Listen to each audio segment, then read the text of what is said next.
Fala galera, beleza? Aqui é o Isaac. Hoje eu vou ensinar, vou mostrar como que faz o herói 6 estrelas. Naquele vídeo eu só mostrei, mas agora eu vou mostrar na prática. Primeira coisa, né, eu tenho que comprar aqui.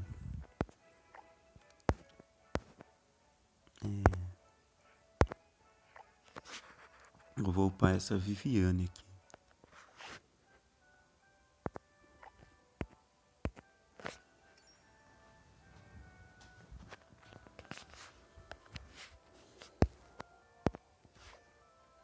Pera aí, tem que...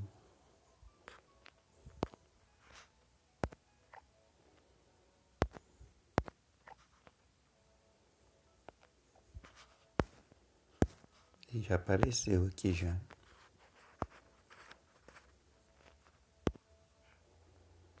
Como sempre, né, o nível 100 você coloca na primeira casinha.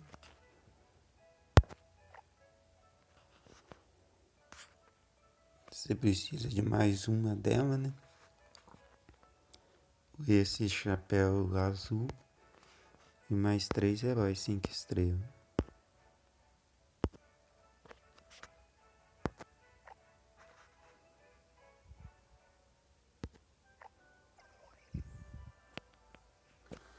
Olha, mudou bastante.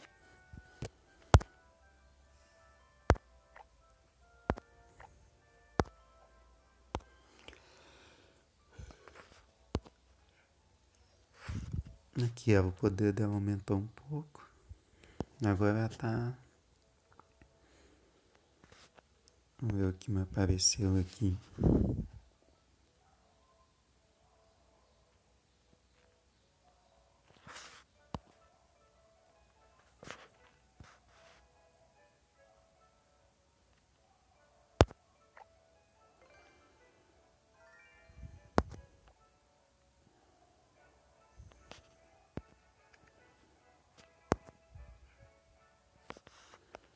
Prontinho, agora pra passar pra 7 estrelas eu não dou conta.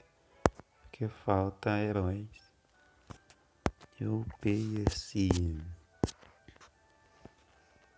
assassino aqui, então eu fiquei sem nada. Mas beleza, é isso aí mesmo. Se gostou, deixa o like. Valeu, fui.